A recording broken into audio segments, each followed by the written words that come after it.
യുദ്ധം പരിഹാരത്തിലേക്ക് അടുക്കുമെന്ന സൂചനകളെ തുടർന്ന് സ്വർണ്ണവില കുതിക്കാൻ തുടങ്ങിയിരിക്കുകയാണ്. ഇതോടെ മാർച്ചിൽ ചാഞ്ചാടി നിന്ന സ്വർണ്ണവില ഏപ്രിൽ മാസത്തിൽ കുതിച്ചുയരുമോ എന്ന ചോദ്യം ഉയരുന്നുണ്ട്. എന്തായാലും കേരളത്തിൽ കല്യാണ സീസൺ ആരംഭിച്ചിരിക്കെ വില കുറയുന്നതും കൂടുന്നതും വിവാഹ പാർട്ടികൾക്കും ആഭരണ പ്രേമികൾക്കും വ്യാപാരികൾക്കും ആശങ്കയാണ്. ഏപ്രിൽ മാസത്തിൽ സർവ്വതും മാറുമെന്നറിഞ്ഞല്ലോ. ഇതറിഞ്ഞില്ലെങ്കിൽ നിങ്ങളുടെ പോക്കറ്റ് കാലിയാകും. അതുപോലെ സ്വർണ്ണവിലയിലെ ചാഞ്ചാട്ടം അറിഞ്ഞില്ലെങ്കിൽ നിങ്ങളുടെ കുടുംബം വിൽക്കേണ്ടി വരും. ഇന്ന് 1 പവൻ സ്വർണ്ണാഭരണം വാങ്ങണമെങ്കിൽ. ഇന്ത്യക്കാരെ സംബന്ധിച്ച് സ്വർണം ഒരു നിക്ഷേപം മാത്രമല്ല, സംസ്കാരവും സമ്പത്തിന്റെ പ്രതീകവുമാണ്. വിവാഹങ്ങൾ, ഉത്സവങ്ങൾ, നിക്ഷേപങ്ങൾ, ആഘോഷങ്ങൾ എന്നിവയ്ക്ക് സ്വർണം അനിവാര്യമാണിന്ന്. മാർച്ച് മാസത്തിലും സ്വർണ്ണവില റെക്കോർഡ് ഉയരത്തിൽ തന്നെയാണ് നിന്നത് കണ്ടത്. കാരണം 1 പവന് 1 ലക്ഷത്തിന് മുകളിൽ തന്നെയാണ് സ്വർണ്ണവില നിന്നത്. 2026 മുഴുവൻ സ്വർണ്ണവില ഉയർന്ന നിലയിലേക്ക് തുടരുമെന്ന് തന്നെയാണ് ഭൂരിഭാഗം വിദഗ്ധരുടെയും അഭിപ്രായം. ഇന്ത്യയിൽ ഇത് 24 ക്യാരറ്റ് 10 ഗ്രാം സ്വർണത്തിന് 1,70,000 മുതൽ 2 ലക്ഷം രൂപ വരെ എത്താമെന്നും പ്രവചനങ്ങളുണ്ട്. 10 ഗ്രാം വരുന്ന 24 ക്യാരറ്റ് സ്വർണത്തിന് ഏപ്രിലിൽ വില 1,55,000 മുതൽ 1,62,000 രൂപ വരെ എത്താമെന്നും പറയുന്നു. 22 ക്യാരറ്റിനാകട്ടെ 1 പവൻ സ്വർണത്തിന്റെ വില 1,12,000 മുതൽ 1,18,000 രൂപ വരെയെങ്കിലും സ്ഥിരമായി നിൽക്കാമെന്നാണ് വിശകലന വിദഗ്ധരുടെ പ്രവചനം. ആഗോള വില 5,000 മുതൽ 5,250 ഡോളർ വരെയും എത്താം. രൂപയുടെ മൂല്യം ദുർബലമായാൽ ഇന്ത്യയിൽ നിരക്ക് ഉയരാനും സാധ്യതയുണ്ട്. എന്നാൽ പശ്ചിമേഷ്യയിൽ സമാധാനമുണ്ടായാൽ ചെറിയൊരു തിരുത്തൽ സാധ്യതയുണ്ട്. പശ്ചിമേഷ്യൻ ഇറാൻ ഉൾപ്പെടുന്ന യുദ്ധം പരിഹാരത്തിലേക്ക് അടങ്ങുമെന്ന സൂചനകളാണ് ഇപ്പോൾ സ്വർണ്ണവിലയിൽ ചാഞ്ചാട്ടമുണ്ടാകാൻ കാരണം.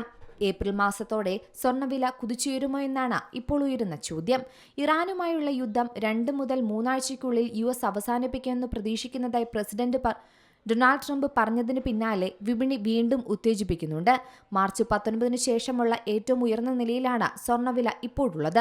സംഘർഷത്തിന് ശേഷം സ്വർണ്ണവില ഇരുതല മൂർച്ചയുള്ള വാളായി മാറിയേക്കുമെന്നാണ് കരുതപ്പെടുന്നത്. എന്നാൽ സ്വർണ്ണവിലയെ സംബന്ധിച്ച് കൃത്യമായ പ്രവചനം നടത്താൻ ആർക്കും സാധിക്കില്ല എന്നതാണ് മറ്റൊരു വസ്തുത.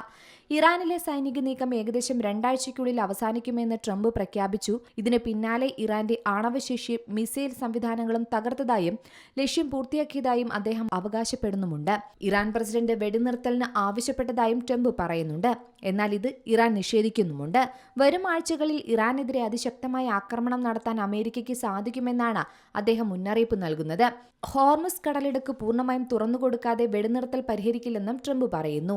എന്തായാലും അമേരിക്കൻ സമ്പദ് വ്യവസ്ഥയെ സംരക്ഷിക്കാൻ വിദേശ രാജ്യങ്ങളിൽ നിന്നുള്ള ഇറക്കുമതിക്ക് പുതിയ നികുതികൾ പ്രഖ്യാപിച്ചതാണ് ഇപ്പോൾ ആഗോള വിപണിയിൽ ചലനമുണ്ടാക്കിയത്.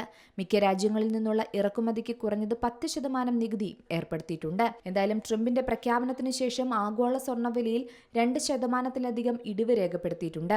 നിലവിൽ $4,665 വ്യാപാരം പുരോഗമിക്കുന്നത്. എന്തായാലും എല്ലാ പ്രതീക്ഷകളെയും പ്രവചനങ്ങളെയും കാറ്റിൽ പറത്തി തന്നെയാണ് സ്വർണ്ണവിലയിലെ ചാഞ്ചാട്ടം തുടരുന്നത്. ഭൗമരാഷ്ട്രീയ സംഘർഷങ്ങളുടെ സ്വഭാവത്തിൽ വന്ന മാറ്റം കഴിഞ്ഞ 2 മാസമായി സ്വർണ്ണവിലയിൽ ഏറ്റക്കുറച്ചിലുകൾ സൃഷ്ടിച്ചിരുന്നു. ഭൗമരാഷ്ട്രീയ സംഘർഷങ്ങൾ സ്വർണത്തിന്റെ പാതയിൽ ഒരു മൂല്യനിർണ്ണയത്തിനും പുനഃക്രമീകരണത്തിനും കാരണമായി. അതിനാൽ തന്നെ ഏപ്രിൽ മാസത്തിൽ സ്വർണ്ണവിലയിൽ എന്താകുമെന്ന് പറയാൻ കൃത്യമായി സാധിക്കില്ല. News desk Zee Malayalam news. ഏറ്റവും പുതിയ വാർത്തകളും വിശേഷങ്ങളും വിരൽത്തുമ്പിലറിയാൻ സീ മലയാളം ന്യൂസ് എല്ലാ ഡിജിറ്റൽ പ്ലാറ്റ്ഫോമുകളിലും ലഭ്യം.